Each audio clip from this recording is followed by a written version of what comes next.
When I woke up in that place, the first thing I felt wasn't the heat everyone expects from hell, but a cold that pierced my bones like 1,000 ice needles. I had been dead for 20 years, and only now did I understand that every second of those 20 years had been a lie I sold myself. My name was Marcos Villarreal, and in life I was what everyone dreamed of being, a Latin music star with 30 million followers, platinum records hanging in my Miami mansion, and a smile that sold everything from perfumes to political ideologies. What no one knew, what not even I wanted to admit while I was alive, is that every note I sang, every word I uttered in front of the cameras, every hug I gave my fans, everything was built on a betrayal so profound that even now, in this place of eternal damnation, it burns me more than any flame ever could. The valley where I stood stretched endlessly in every direction, a grey expanse where millions of figures wandered aimlessly. At first, I thought it was some kind of limbo, an administrative error from beyond. How wrong I was. Little by little, I began to recognize faces in the crowd. That singer who promised to defend family values while having 3 secret families, that actress who became a spokesperson for mental health while her own children begged for her attention, that television preacher who filled stadiums preaching humility from his private jet. We were all the fallen idols, the stars who shone with borrowed light, those of us who traded our souls for a microphone and a crowd that chanted our names. The most disturbing thing about that valley wasn't the desolation of the landscape, but what each of us carried. A heavy chain hung from my chest, and at the end of it, a mirror. It wasn't an ordinary mirror, its surface constantly displayed images of my life, but not the ones I had chosen to remember. I didn't see my successful concerts or the awards I received with manufactured tears of gratitude, nor the magazine covers where I posed as Man of the Year. The mirror showed me the moments I had buried deep in my conscience. That afternoon when my 8-year-old son waited for me for 3 hours at his school recital while I filmed a sneaker commercial, the night my wife tearfully begged me to spend just 1 week together without cameras, and I told her I didn't understand the sacrifice she was making for our family. The time my sick mother called me from the hospital and I asked her to wait because I was in the middle of an important interview about the importance of family values, but that wasn't the worst of it. What was truly unbearable was that the mirror also showed something I had never seen in my life, the real consequences of my songs, my words, my example. I saw a teenager in Colombia who dropped out of school because I, his idol, had said in an interview that school was for those without natural talent. I saw a young woman in Mexico who developed anorexia trying to look like the models I glorified in my music videos. I saw heartbroken parents whose child took their own life after I, in my boundless irresponsibility, romanticized pain and self-destruction on my most successful album, the one that won me 3 Grammy Awards and that critics called authentic and visceral. I walked for what felt like days among that silent crowd. No one spoke, but we all shared the same torment. The constant vision of what we truly were versus what we pretended to be. Then I saw something that chilled me even more than the cold of that place. In the center of the valley stood a colossal structure, a kind of amphitheater built of something that looked like rusted metal and bone. We were all heading that way, drawn by an invisible current. As I approached, I began to hear a sound that was both familiar and terrifying. Applause, not the warm, enthusiastic applause of my concerts, but something mechanical, hollow, like the sound of bones clanging together. The amphitheater was filled with thousands of nebulous figures in the stands, and on the central stage, a microphone awaited. A deep, resonant voice, like an echo in an empty cathedral, filled the valley. Marcos Villarreal, it's your turn to perform. You've spent 20 years preparing for this moment, now sing for your real audience. My legs moved on their own, carrying me toward the stage. I tried to resist, but it was useless. I climbed the stairs that creaked beneath my feet, and when I reached the microphone, I could finally see my audience. They weren't nebulous figures, they were them, each person whose life I had damaged with my example. The teenager who had dropped out of school was in the front row, his face showing not hatred, but a disappointment so profound it pierced me like a knife. The young woman with anorexia was there, her body fragile and broken, her eyes silently asking me why I had turned her pain into a trend. The parents of the boy who committed suicide held a photograph of their son, and in their faces, I saw a suffering that no words could describe. The voice echoed again, "Sing to Marcos, sing the songs that made you famous, show them the talent you considered more important than their well-being, show them why it was worth sacrificing them on the altar of your ego." I opened my mouth, but what came out wasn't my polished, produced voice, the one that had sold millions of records. A raspy, broken sound came out, like ground glass against metal. Every note I tried to sing transformed into the words I had actually thought when I wrote those songs. I don't care about you, I just want to be remembered. I don't care if this hurts you, I just want you to scream my name. I don't care about the truth, I just want you to love me even if it's a lie. The words poured from my throat like vomit, uncontrollable, honest for the first time in decades. The audience didn't applaud, didn't boo, they simply stared at me with that devastating mix of disappointment and understanding. They knew, perhaps better than I did, that I had never meant to hurt them intentionally. But that was precisely the nature of my sin. I hadn't thought about them at all. To me, they had been numbers on a screen, names in comments, blurred faces in a sea of crowds. I had never seen them as what they were, real people with real lives who placed their trust in me, believing that someone with my platform must have some wisdom to share, some truth worth following. When I finally fell silent, exhausted, I heard trembling. The voice spoke again, but this time with a different tone, almost compassionate. "Now you see, Marcos, this is the valley of fame in hell. It is not a place of arbitrary punishment, it is the place where you must finally face the truth you avoided your entire lives. All of you traded something sacred for something temporary. You sold influence you never earned for applause you never deserved." The stands began to empty, but not as I had expected. Those who were there didn't disappear filled with hatred or vengeance, they left with sadness, like disappointed parents of a child who could have been better. And at that moment, something inside me broke in a way I had never experienced before. It wasn't my public image that shattered, nor my reputation, nor my career. Those things had been dead for 20 years. What broke was the last defense my ego had built, the idea that deep down I had been a good person who simply made some mistakes. No, I hadn't been a good person who made mistakes. I had been a person who chose, day after day, moment after moment, to put my image above the truth, my comfort above the well-being of others, my legacy above my integrity, and I had done it not out of malice, which would have been almost more forgivable, but for something worse, out of cowardice. I was afraid I wouldn't be enough without fame. I was afraid that if I showed my doubts, my weaknesses, my real struggles, no one would love me. So I created a version of myself that was impossible to maintain and dragged millions along with me into that lie.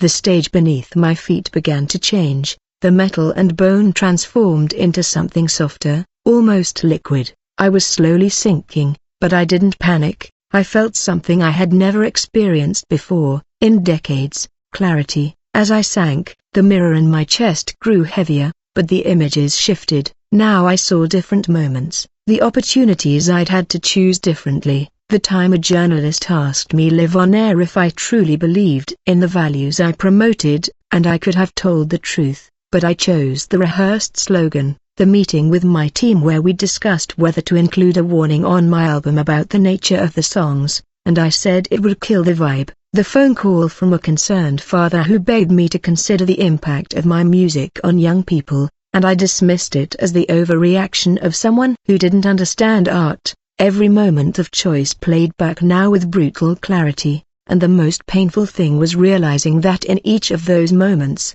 a part of me knew, I knew I was choosing wrong, I knew I was betraying something important, but the applause was so addictive, the adoration so intoxicating, the feeling of being important so powerful that it drowned out that inner voice trying to warn me. I had become addicted, not to drugs or alcohol, but to something more dangerous, external validation. The feeling of being loved by millions, even if it was for a false version of myself. When the ground finally swallowed me completely, I landed in a different space. It wasn't the gray valley of before, it was a room, and with horror, I recognized where I was, my first recording studio before fame, when I was 19 and still believed that music was about telling truths that mattered. The walls were covered with the lyrics of the songs I had written back then, honest songs about the pain of growing up poor, about my family's struggles, about the injustice I saw in my community, songs my first manager told me would never sell, that they were too real, too heavy, too specific. In the center of the room was me, not the 42-year-old me who died in a helicopter crash coming back from a private gig for millionaires, but the 19-year-old me, sitting in front of an old guitar with eyes that still believed it was possible to change the world with true words. We looked at each other,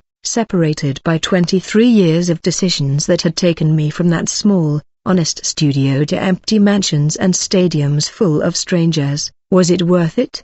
My younger self asked, and her voice sounded exactly as I remembered it, before vocal coaches polished it and producers digitally altered it. I wanted to say yes. I wanted to justify myself, I wanted to explain all the rationalizations I had used for years, but in that place, in that personal hell built specifically for me, the lies no longer worked. My mouth opened and out came the truth. No, none of it was worth it. I traded your dream for money, I traded your voice for applause, I traded your soul for an illusion of importance that evaporated the second my heart stopped beating. My younger self didn't look angry, he looked infinitely sad. I was so afraid of being forgotten that I became someone not worth remembering. I carried on, the words coming out now like a long-held confession. Every time someone told me my music had saved their life, I smiled and hugged them, but inside, I was only thinking about how many more fans that would bring me. Every time my children told me they missed me, I bought them expensive gifts instead of giving them my time. Every time my wife begged me to be the man she fell in love with again, I told her that man couldn't pay the bills, lie after lie, until I no longer knew where the lie ended and I began. The room began to fill with more figures. They were all versions of me at different moments of crucial decision. The 23-year-old me signing the contract that forced me to trade my honest lyrics for something more commercial.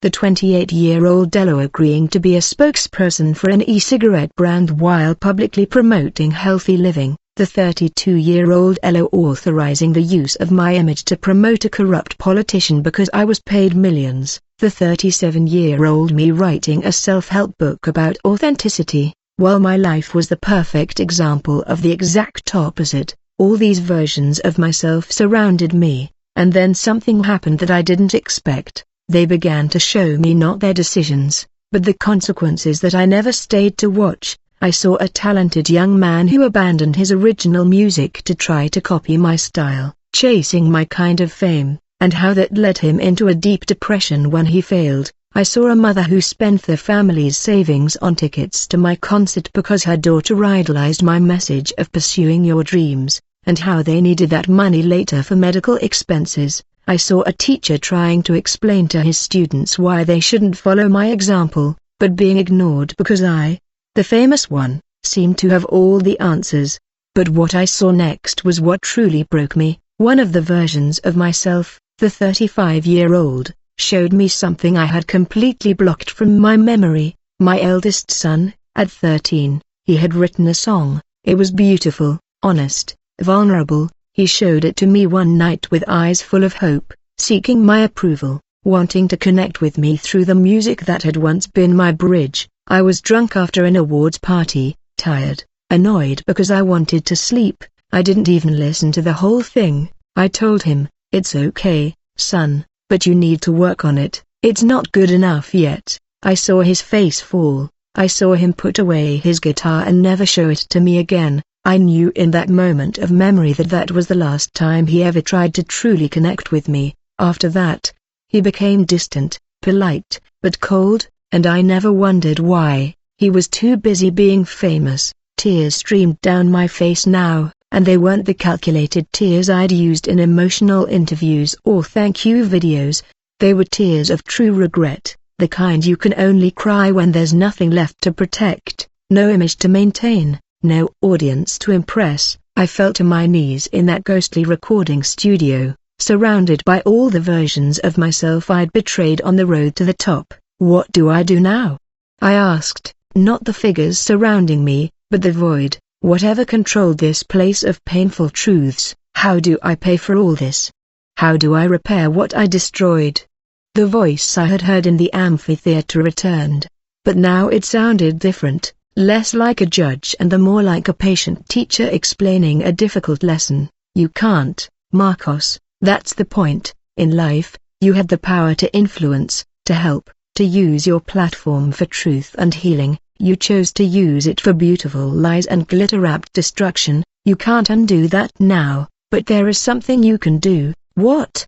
I pleaded, willing to do anything that might relieve, even a fraction of, this unbearable weight. You can see, you can understand fully, you can bear the weight of truth without the ego's defenses. That is the fire that purifies in this place, not literal flames, but the flame of absolute truth burning away all the lies you told yourself. And when those lies are completely burned away, when nothing remains of the false image you constructed, then perhaps, just perhaps, what remains will be something worth redeeming. The recording studio began to transform again. The walls became transparent, and through them I could see the world of the living. I saw my children, now adults, grappling with the complicated legacy I left them. I saw my daughter in therapy talking about how her father's fame taught her that love was conditional and performative. I saw my son, the one who wrote that song, explaining to his own children why he decided never to enter the entertainment industry,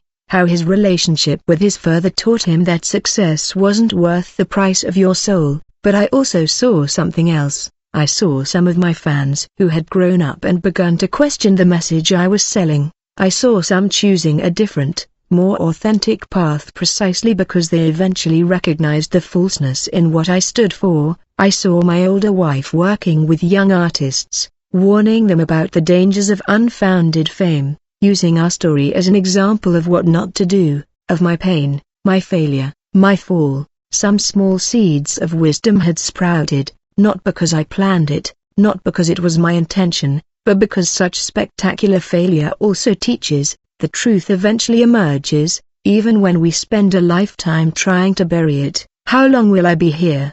I asked. Time works differently in this place, the voice replied. You will be here until you see completely, until you understand deeply, until the weight of your decisions has been fully borne. For some, it is an instant of eternity, for others, it is an eternity of instants. It depends on how deeply the truth is buried beneath layers of ego and delusion. I accepted this with a resignation I had never felt in my life. I had always been running, always avoiding, always building higher walls to protect myself from having to see who I really was. Now, those walls had fallen, and all that remained was me, naked and broken, facing the full truth of my existence. The days, or whatever they were, in that place continued. Each moment brought new revelations, new understandings of the damage I had caused, not just the obvious damage, but the subtle damage, like how my superficiality had contributed to a culture of superficiality, how my dishonesty had normalized dishonesty, how my emotional cowardice had given others permission to be cowardly as well. I hadn't been a monster in the traditional sense, I had been something perhaps worse. A talented and influential man who chose the comfortable lie over the difficult truth time and time again and again, until my entire life became a masterful performance of a role no one needed me to play. But slowly, so slowly I barely noticed, something began to change. Amid the pain and regret, amid the tears and lamentations, something new began to emerge, a small sprout of something that could only be called genuine humility. Not the fake humility I had used in interviews, the kind that said, "Oh, I'm just a regular guy," while driving a Ferrari and having a retinue of 20 people. This was real humility, born from seeing exactly who I had been without filters, without excuses, without the ability to lie to myself. For the first time in decades, I began to remember why I had originally loved music, not for the fame or the money or the applause. I had loved it because when I was a kid and my family was falling apart, When my father abandoned us and my mother worked 3 jobs, I could pick up a guitar and for 3 minutes express emotions I had no words to describe. I had loved music because it was true, because it was honest, because it didn't ask me to be more than I was. When had I lost that? At what exact moment did music stop being about expression and become about impression? I couldn't pinpoint a specific moment. It had been gradual, a series of 1,000 small betrayals, each justifiable, each necessary for the business, until I looked back and couldn't recognize the kid who had wanted to use his voice to speak truths that mattered. The voice spoke again, and this time I heard real compassion in it. Marcos, have you seen now what you needed to see? Have you carried the weight you needed to carry? The question now is, what will you do with this understanding? Do, I asked, confused. What can I do? I'm dead, my life is over, I no longer have a platform, I no longer have influence, I no longer have the opportunity to choose differently. That's true, the voice admitted, but what you do have is something you never had in life, total honesty about who you were and why. That is a value you can't yet imagine. There are others who will come here after you, others who will trade truth for fame, others who will sell their souls for temporary applause. When they arrive, confused and defensive and still clinging to their justifications, you will be able to help them see what it took you all this time to grasp. In that moment I understood, my punishment wasn't just about me. It was about learning a lesson so deeply that I could eventually help others avoid my fate. The Valley of Fame in Hell wasn't just a place of torment, it was a place of education. Brutal, where those who had valued image over substance could finally learn the true cost of that choice. But there is something more, the voice continued. Your story, your fall, your regret, all of this creates ripples that reach the world of the living. Your children, when they finally find peace with your memory, will teach their children about authenticity in a way they couldn't have without seeing your example of what not to do. Young artists who studied your career and saw how it ended will learn to value integrity over popularity. Your failure, fully understood and honestly acknowledged, becomes a warning that may save others from this fate. I thought about that for a long time. My legacy wouldn't be the awards in cardboard boxes in my ex-wife's attic. It wouldn't be the songs that fewer and fewer people listened to each year. Would this be a cautionary tale, an example of how even talented and well-intentioned people can completely lose their way when they value the wrong things? Was that enough? Was that redemption? I honestly didn't know, but it was more than I deserved, more than I had gained from my choices in life, and for the first time since I arrived here, I felt something that wasn't pain or regret. I felt something small but real, hope that my massive failure could eventually serve for something greater than my ego. The valley began to change again, the gray became less oppressive. It was still there, it still carried the mirror with the images of my failures, but now the weight was different. It wasn't just punishment, it was memory, it was knowledge, it was the burden of the truth I had avoided all my life and now carried fully. I saw others in the valley beginning their own journey of discovery. A young actress who had just arrived, still confused, still clinging to the idea that she had been a victim of circumstances. I approached her, and when she looked at me, I saw in her eyes the same terror I had felt when I arrived, but I also saw something else, the potential for change, for real growth, for the transformation that only comes when we finally stop running from the truth. It's harder than you can imagine, I told her, and my voice sounded different now, softer, more human, but it's the only way to eventually find peace. You'll have to see everything you avoided seeing, you'll have to feel everything you refused to feel, you'll have to acknowledge every lie you told yourself, but on the other side of that, if you have the courage to go through it completely, you'll find something you never had in life, real honesty with yourself. She nodded, scared, but listening, and in that moment, I understood my purpose in that place. I, who had led so many astray with my false example, could now guide others toward the painful, but liberating truth. It wasn't the redemption I had imagined, it was better, it was useful. Time continued to pass in that place, outside of time. I don't know how much, I don't know how to measure it, but every soul that arrived in the valley, every fallen idol that appeared confused and defensive, I was there to show them the way. Not the path easy, not a comfortable one, but the only real path to something that could be called peace. And sometimes, in moments that seemed more dream than reality, the mirror on my chest showed something different. Not my failures, not my victims, but my children. I saw them choosing better than I had. I saw them being more honest, more authentic, more emotionally courageous, and although it hurt to know that they had learned those lessons through my failure, rather than my positive example, it gave me a small but real comfort to know that something good, something true, had eventually emerged from all that waste. The voice spoke one last time. Marcos Villarreal, the one who was famous. Now you are Marcos Villarreal, the one who knows the cost of false fame, that knowledge is your burden and your gift. Use it well. And so I continue in the valley of fame in hell,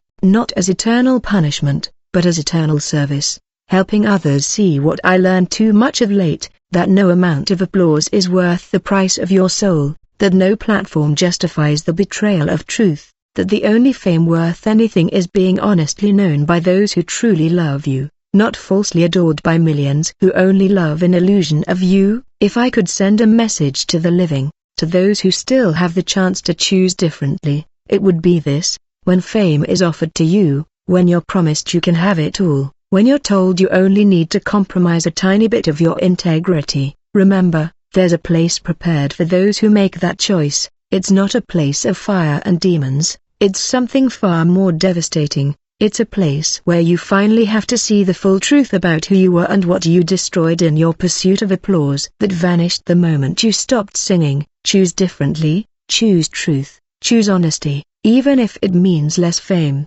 less money, less power.